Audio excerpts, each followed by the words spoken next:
Interface Video, in cooperation with Fairfield Federal, presents Fairfield Today. Brought to you by Fairfield Federal Savings and Loan, Fairfield Medical Center, Fair Hope Hospice and Palliative Care, the Frankie Smith Funeral Home, Fairfield County Adam H., Dagger Law, and the Fairfield County Board of Developmental Disabilities. Hello friends, and welcome to Fairfield Today. I'm Paul Jackson, your host. Thank you for joining us.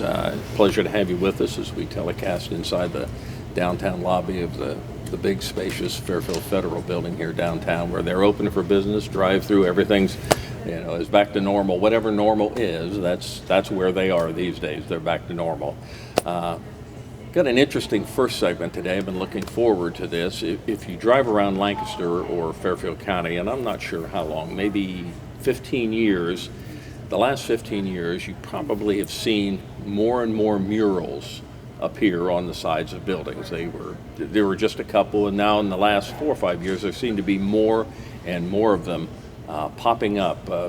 Different themes, some historical, some have to do with government, some different things.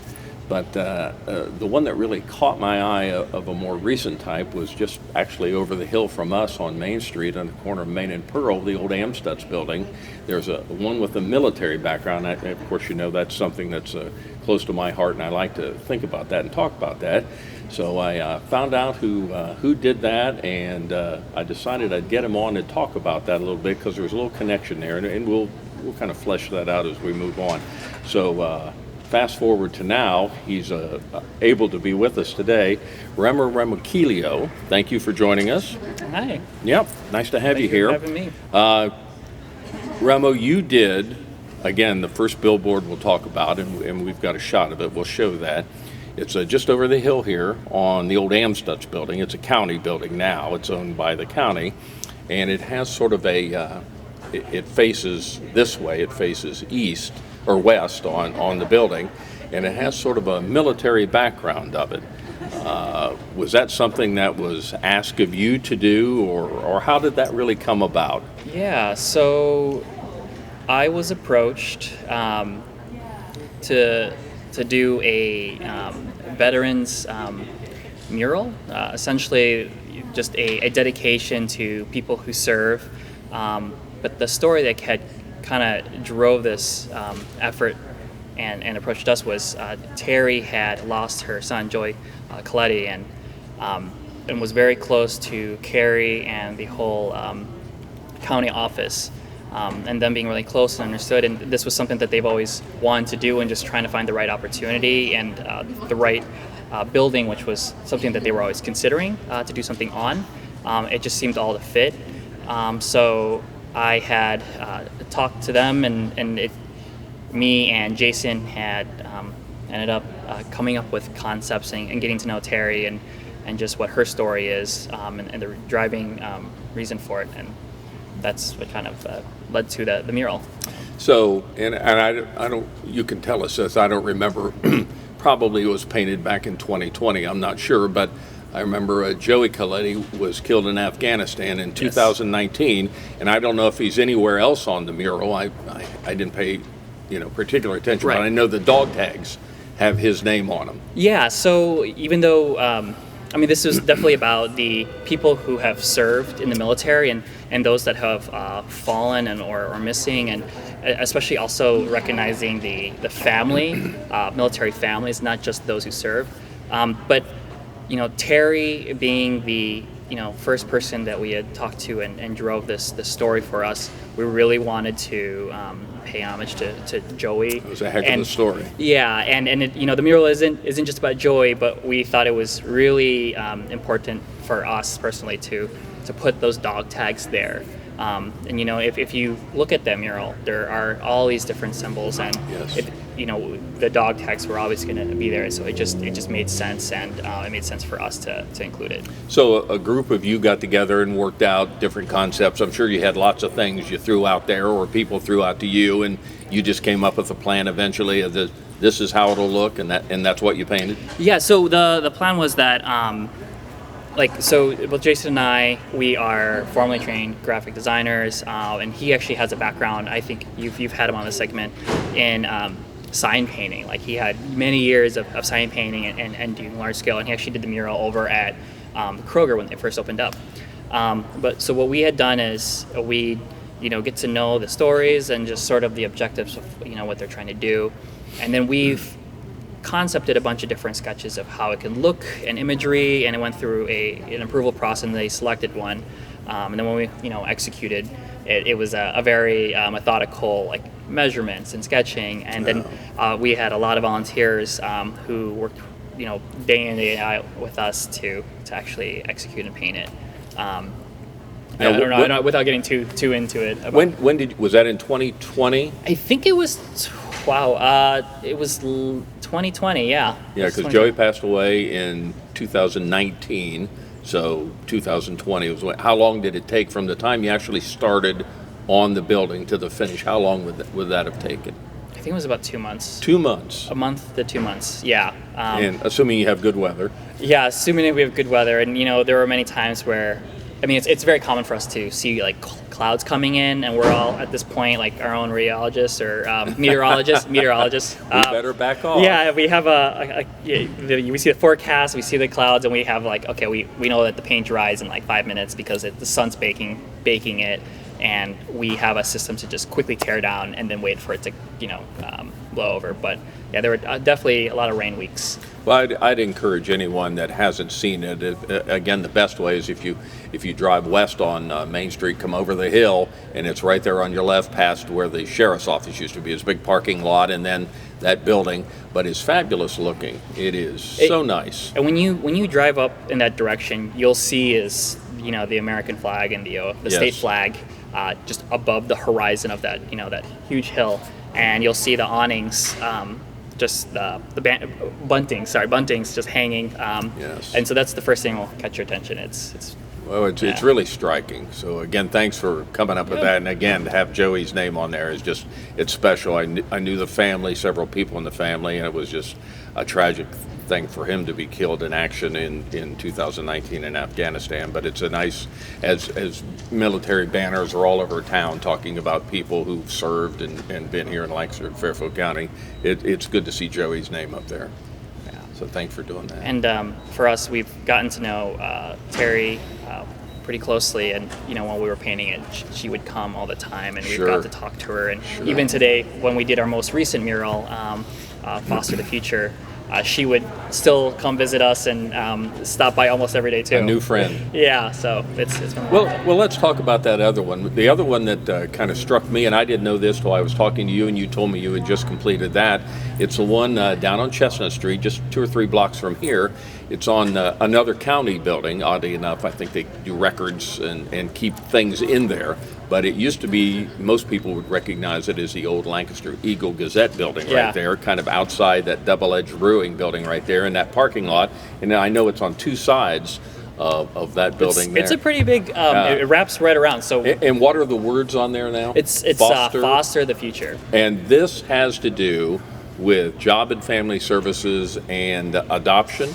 Is that fostering? Or fostering doesn't always. The goal is for fostering to lead to adoption. Sure. Or to actually return to kin, return to the original families, and in some cases it does lead to family-related adoptions or non-related adoptions. But the goal is to always return to get it back to the family and in the right environment and structure. But it is a mural to a campaign to promote the importance of fostering and the importance of a family structure. So the mural portrays a bunch of different moments and milestones that are very important in development for a child in their life for the future. And so I think it's just a recognition of these what a family structure can provide and bring, and hopefully be a call to action to foster. Yeah. My guest is Remo Remakilo, and Remo is an artist. I don't know if we call you a muralist. I don't even know if that's a word. It's definitely, I've definitely became a muralist. So I am a graphic designer. I am an illustrator. You enjoy doing that. Yeah, and murals are what I do for the community, and primarily the work we do in the community. And we try to do something every summer where we're not in front of the computer and we're giving back to the city, and that's how we do that. And you were probably approached by the county, because they own that building down there, to do that, and I'm sure you probably did a little bit of homework on that, or they talked to you about it, but being a foster parent, they always need more. They never have enough. There's always a need, tremendous need.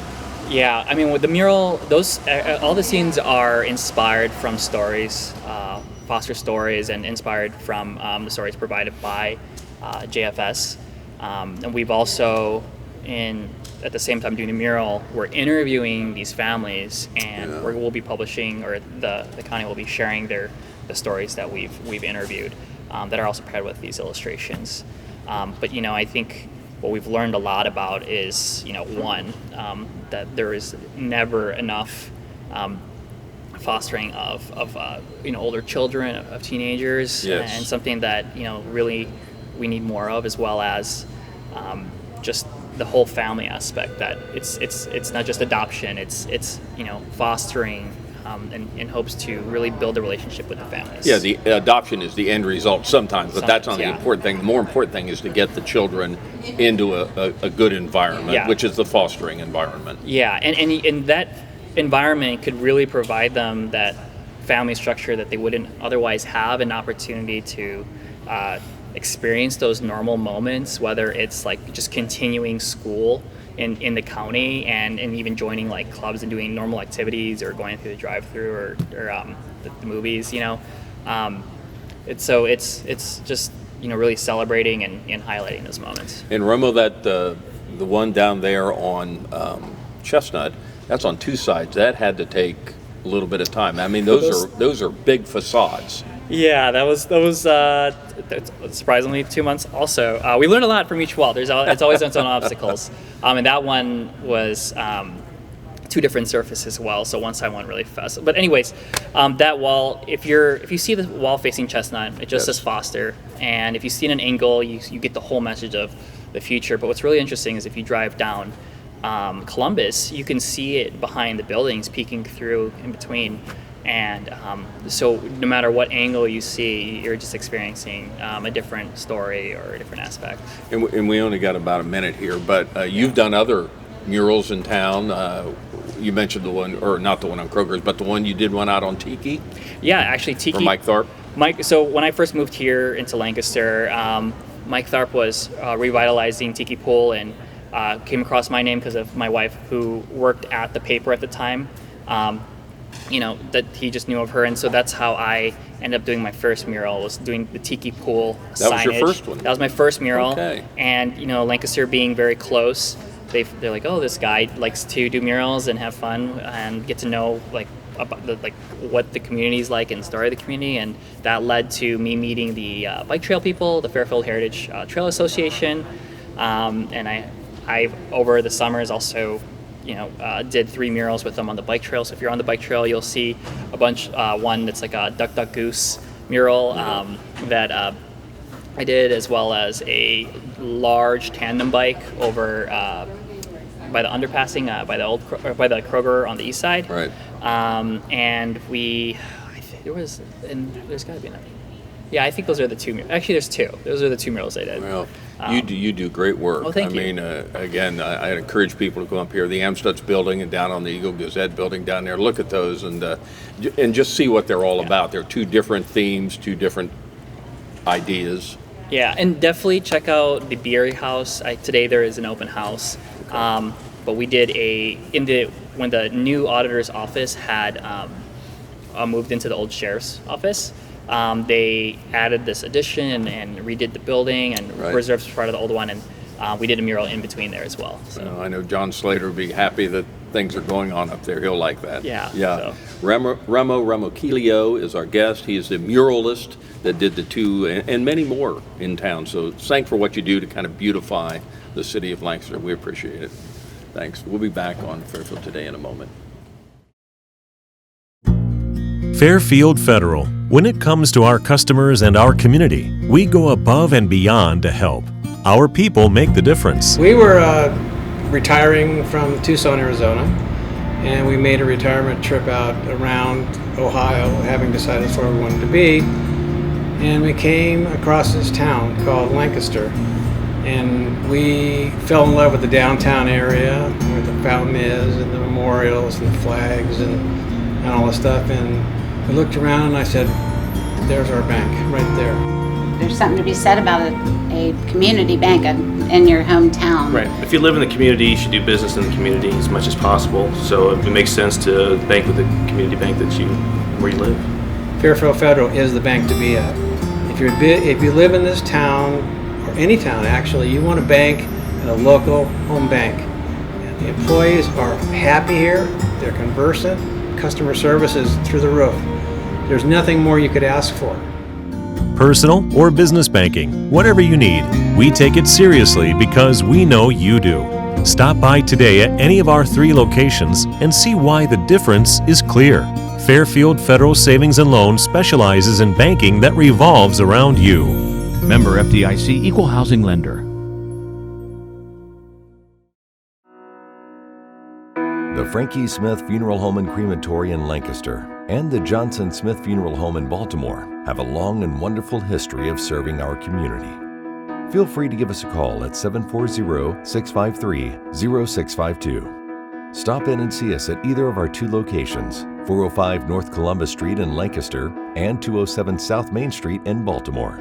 Respect for tradition, regard for change. Life is unpredictable. That's why estate planning is important. Estate planning provides you comfort and peace of mind knowing that you're taking care of your loved ones and ensuring your legacy lives on just as you envisioned. You lived a life that is beautifully and uniquely yours. You deserve an estate planning attorney who understands that and creates a plan as unique as you and in the best interest of your loved ones. You deserve the local, trusted, experienced attorneys at Dagger Law. Welcome back to Fairfield Today. Thank you for joining us, Paul Jasson, and a real special show here. I've looked forward to this for quite a while when I'm able to get all the moving parts together. For 35 years, one of the big awards that the Lancaster-Fairfield County Chamber of Commerce has had, and they present many awards at their annual bank, but one of them we'll highlight today is the Athena Award. This is an award given to a female, a young lady in the community for just her exceptional work, and we'll flesh that out and find out more about that. But it's a pleasure to have with us this time the most recent winner, just a couple of months ago, the 2021 winner of the Athena Award, Laura Tussing.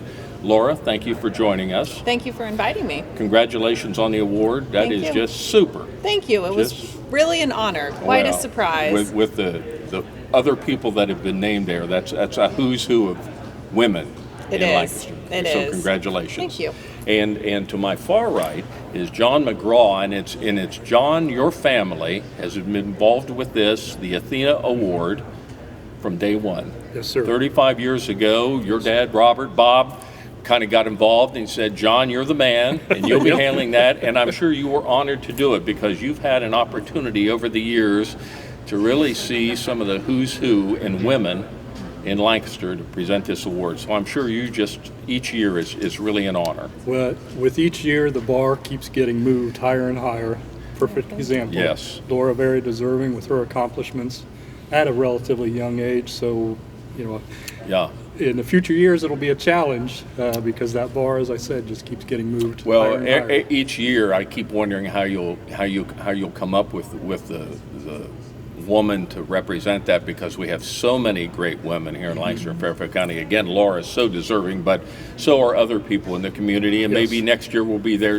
We don't know. So, you are regional president of Fairfield Park National Bank. Excuse me, I worked out there for a minute for Park National. You just are a block or so down the hill here. Yep. So to be named this award, and I'm sure you know probably every award winner that's been named to this so far. So to be in that clique, that group, it must be just really something. It was. It's very humbling. This was the 35th year for this award, so there have been 35 very deserving, amazing women that have been awarded this, and to be considered part of that group, it's really quite an honor. Yeah. Well, again, I can't think of anyone more deserving at this moment than you to get it. And I've had the opportunity to know you since you were a little girl. Yes. Let's see, I'm not sure how many years ago. Have you lived in town? Yes, I 30 grew up years? here. No, I've grown up here my entire life, and you're very kind. You two are being very kind about my age. I appreciate that. I just remember being with your mom and dad and you and your sister, just little kids in town, and just kind of watched you grow up over the years and then get into the banking world, and you've just excelled at that, so congratulations on that. Thank you. And again, for this award, and I'll talk more about that to John, but this 35th year, this was a special year to get this because of some of the people that were there. Yes, it was, sort of an anniversary year celebrating all that the McGraw family has done for 35 years supporting this award. Amazing. And then we had the founder who started the Athena Award. She came and spoke. Her name is Martha Mertz. And she talked a lot about why she started this award, which I think is also very similar to why the McGraw family started this award in this community. Well, let's talk a little bit about that, John. 35 years ago, the McGraw family got with the Chamber of Commerce, and this Athena Award, this is a national award. It's not just local here, but we have our local chapter of it. But for 35 years, this is just something that the McGraw family apparently has felt very strongly and always wanted to be involved in. Yes, sir. My dad was very conscious of women coming into a business and maybe not necessarily being treated with all the respect that they deserve. Sure, 35 years ago, it was a far different time. Mm-hmm. Exactly, especially in the car industry. So he was always wanting to make women feel much more comfortable coming into the business environment. Oldsmobile division of General Motors was based in Lansing, Michigan. Martha Mertz, the founder of this award, was on the Chamber of Commerce for the Lansing, Michigan area, and she recognized the fact that there are an awful lot of women out in the business community, but compared to on the Lansing Chamber board, it's mostly men. And she said, you know what, we need to do something to even that out and get more women involved in the higher positions that can help guide, direct, make decisions. So consequently in 1982, that's when Martha was able to convince the Lansing Area Chamber of Commerce to create the Athena Award to recognize women in business that are making the advancements in their business, in their community, and just the way of life for those communities. Oldsmobile got wind of that and thought through the dealer network, at that time was over 3,000 Oldsmobile dealers in the U.S., that would be a good way for Oldsmobile to promote the Athena nationally. We were one of the first dealers in the Midwest that jumped on board with this program. That was early '85. Wow. And of course, we presented the very first one January of 1986. But this Athena Award is in 48 states and 11 countries. So it's not only nationally, it's internationally. That's so, amazing. And I'd have to think that her being in Lansing, Olds being in Lansing, all this just doesn't happen. You know, there's a big plan here, and I think we all know, you know, there are things that we don't understand that cause all this to happen. So now your dad gets involved with it through Oldsmobile many years ago. You were involved with it. Now we fast forward to now, and Mrs. Mertz was the speaker here for this. So what a very special moment to be able to see who kind of all started this. Yes. Could you see in her the ideas that this whole award exemplifies? Oh, most definitely about what leadership looks like, and that it doesn't always have to be a forceful leadership, that it can be a quieter, empathetic leadership or a different style of leadership. And it was wonderful to hear her thoughts about her principles of leadership, and yes, and just to see another woman that is excelling in her field and trying to lift others as well. On the back of the award, it says, "What is honored in a country will be cultivated there." And I think that quote really sums up exactly what the award is about. Look at the leadership we have in Lancaster and Fairfield County, because it's been cultivated through this award, through the many business owners that support and mentor women. You know, the rising tide lifts all boats, right? Sure. My guests today are Laura Tussing. Laura was the 2021 Athena winner, and that was presented by the Lancaster-Fairfield County Chamber of Commerce and the McGraw family. John McGraw with us here representing the family, who for 35 years have kind of nurtured this and sponsored this and cultivated it and got it here. And I would think when the people that make this choice, and I'm sure it's a difficult choice because there are so many, we all know so many good women in this county in city and county that deserve this award. We all understand that.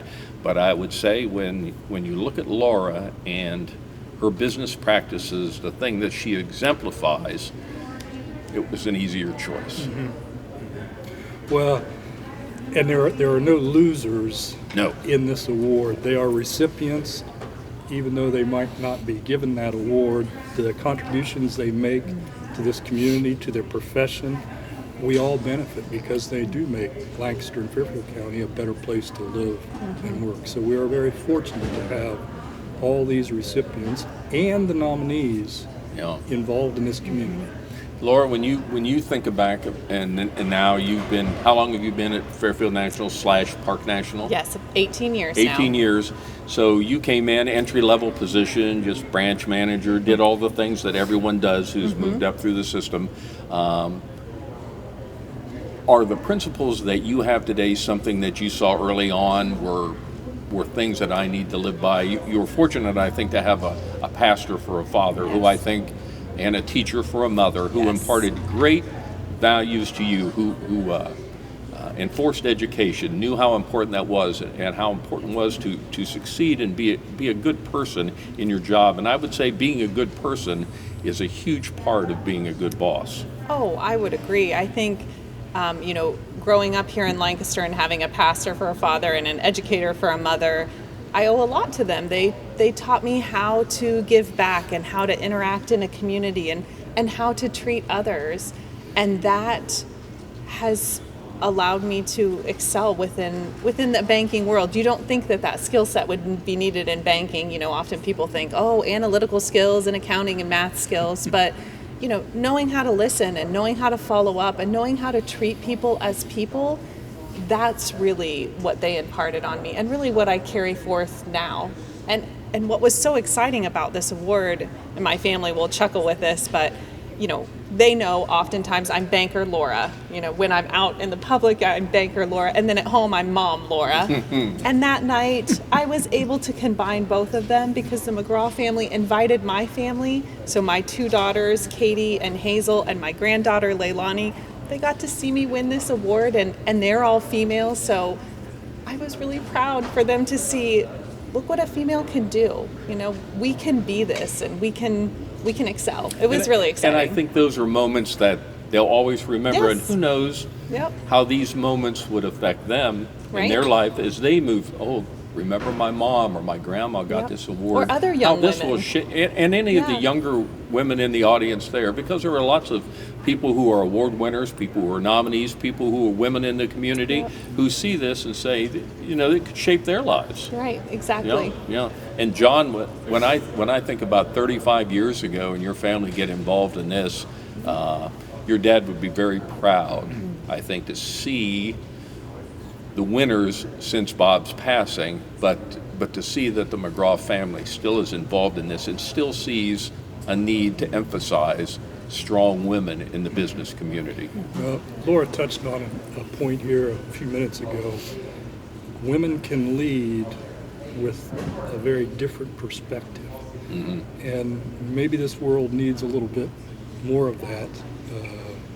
Call it tenderness, call it empathy, whatever. But the way a male makes decisions versus a female, it should be a combination of both of those, and it would make everything a lot better, I think. And we only have a minute or so left, but when I think back at Fairfield National, I think of some of the more recent people there. I think of Dan DeLauder and Steve Wells, and I would say you learned probably a great deal by watching how these two fine men did your job. Yes, exactly. They have been wonderful mentors to me and taught me a lot about how to lead, how to make decisions, how to look at different perspectives and be open to to feedback that maybe isn't something you expected, but that you can learn from and kind of pivot and move forward.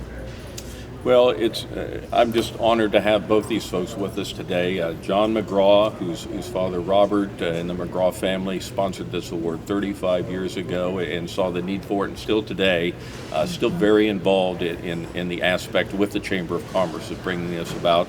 And Laura Tussing, the 2021 Athena winner. Thank you. So congratulations Thank you to very you, much. Laura. It's a pleasure to see you get this, Thank you. and well deserved. And Thank you. John, thank you for your John. family and all your participation in this. Most definitely. Without probably wouldn't be able to have at such a level. So for 35 years, thanks for keeping this up front, and it's always a huge award to see the McGraw family and the Athena winners. We're So very thank proud you. of it and proud of the That's right. As This you year should you're be. exceptional. Thank you both Thank for you. being here. Thank you. Thank you. Thank you for joining us on Fairfield today. Interface Video, in cooperation with Fairfield Federal, presents Fairfield Today. Brought to you by Fairfield Federal Savings and Loan, Fairfield Medical Center, Fair Hope Hospice and Palliative Care, the Frankie Smith Funeral Home, Fairfield County Adam H., Dagger Law, and the Fairfield County Board of Developmental Disabilities.